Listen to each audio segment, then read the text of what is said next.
I'm happy because of the good work of White Oaks School. I've known the Muchilwas from far, and indeed the first time I met Millicent, I didn't even know that she comes from the area where I grew up. I'm Michael Otieno Nyaguti. I happen to be the chairperson of Magnum Environmental Network. Magnum Environmental Network is a community-based organization here in Kisumu County. The word Magnum is Luo, 2 words from Luo. M-A-G is mag, that is the word of in English, and then N-A-M is the word lake, Nam. So it is Magnum of the lake, both A's.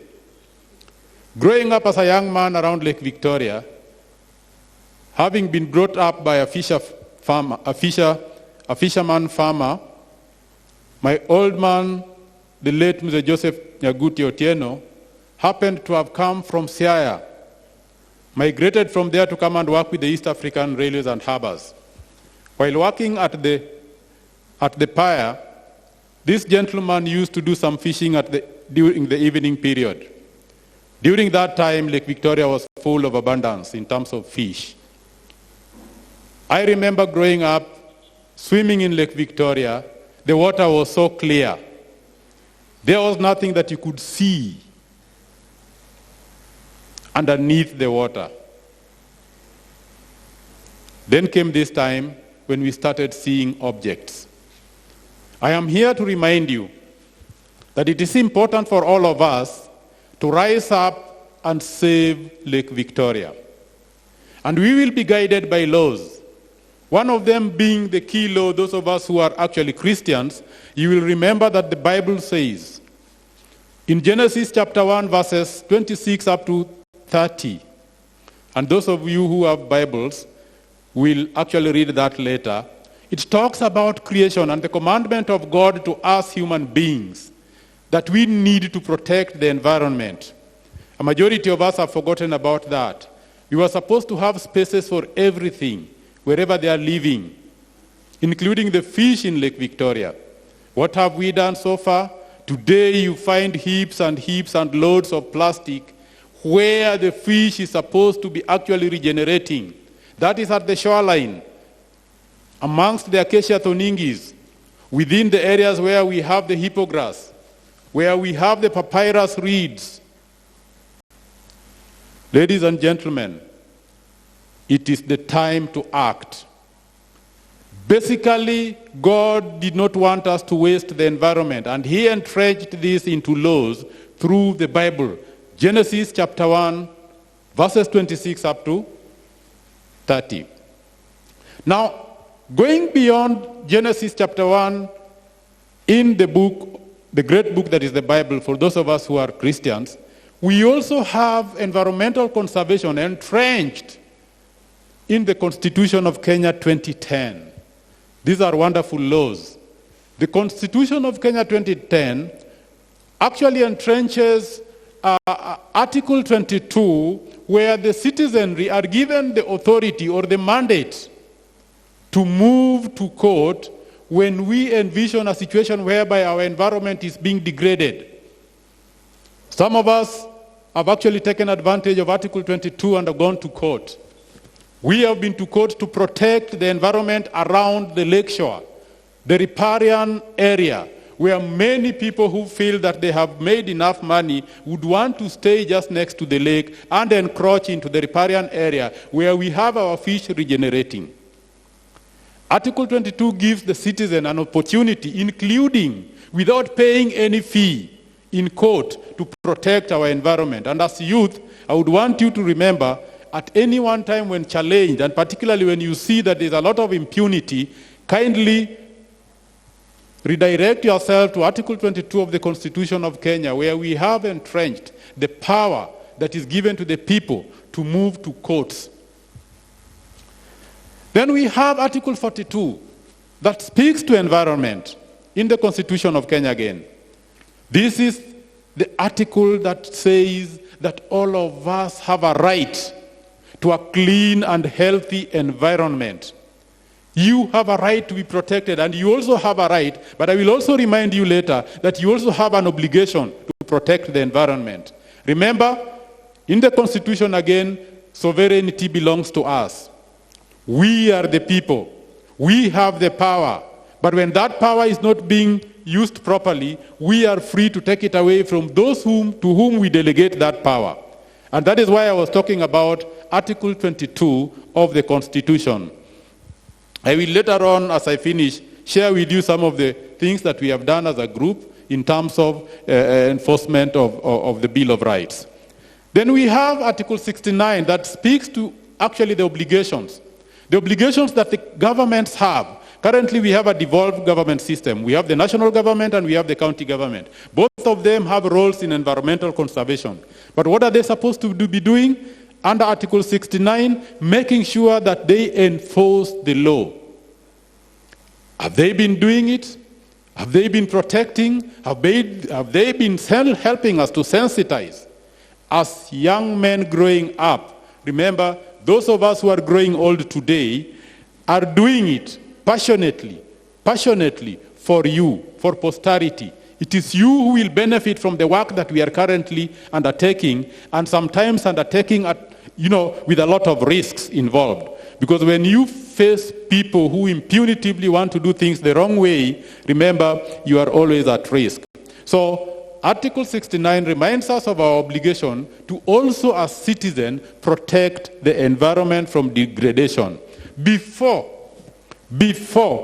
you throw that water bottle, remember, there's a child somewhere who will get hold of that bottle. Probably you have left some water in it, and take or consume of the contents of that bottle before it reaches the ocean or it reaches the lake.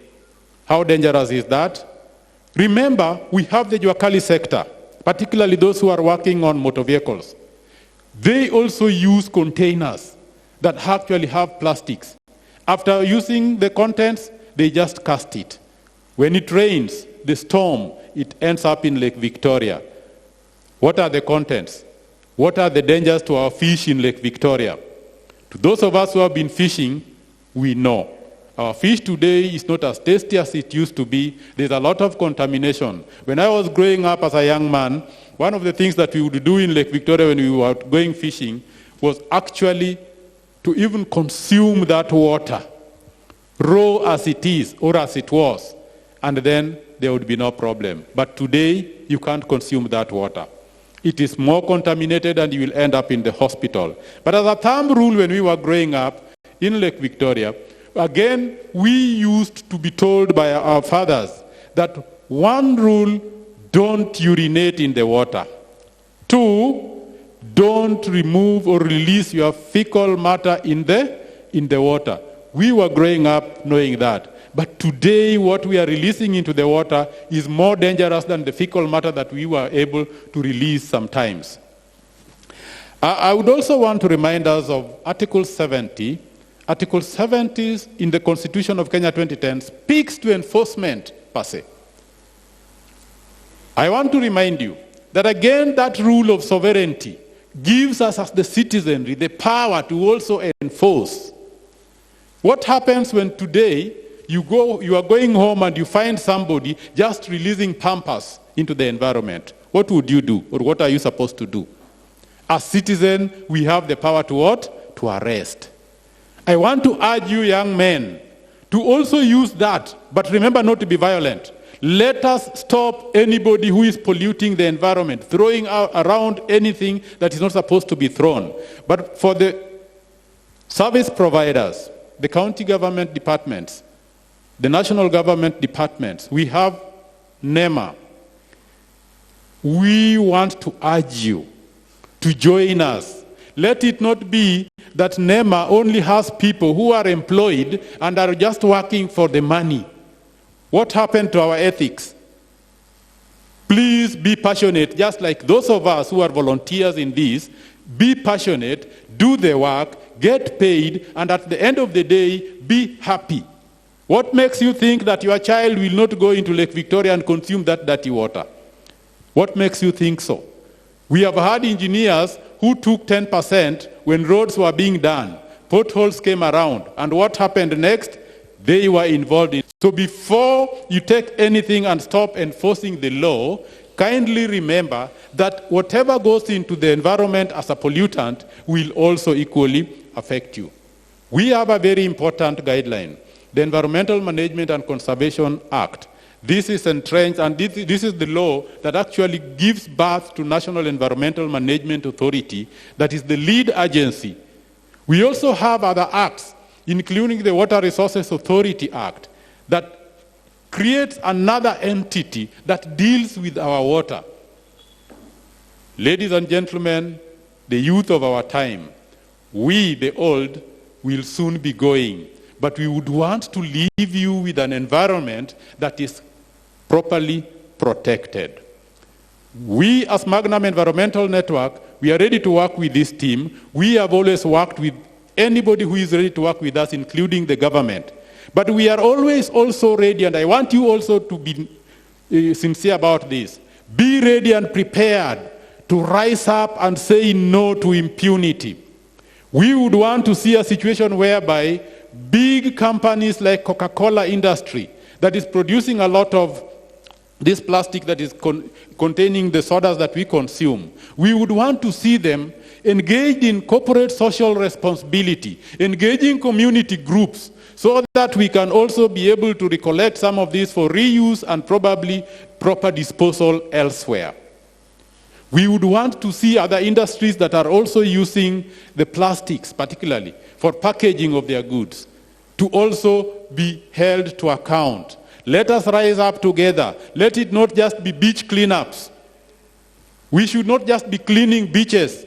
We should be thinking in terms of where is this waste generated from? At the household level, at the community level, at the estate level. When we see people just throwing them, kindly join us and join White Oaks in this movement. It is a great movement. Some of us have been in it. Some of us have been challenged. Some of us actually have been threatened when we were in the, when we were actually making moves. Ladies and gentlemen, I want to end by urging you to go back to Genesis chapter 1, verses 26 up to 30. It will remind you of your role as a conservationist for those of us who are Christians. But I want to remind you that currently some of us are having engagements in court on issues of environmental conservation. I want to speak to one very important thing. When we are talking about Lake Victoria, stretched along the shoreline, we have beach management units. Work with them, because they are very key. One of the mandates, one of the co-management mandates of the beach management units is supposed to be environmental conservation. It is along the shoreline where you find a lot of these bottles being thrown. And even currently, a good number of fishermen are carrying, disposable soda bottles into the lake and water bottles into the lake because the water is contaminated. Talk to them, sensitize them so that they can also be able to dispose these things in the right way. Let them carry this waste ashore so that they can dispose it in a better way for reuse and things like that. The beach management units are not supposed to be left behind, but unfortunately a good number of them have just been thinking in terms of fish, engaged in harvesting of tiny fish, very tiny fish, and wasting it away. But I want to plead with you, let us protect the shoreline from this.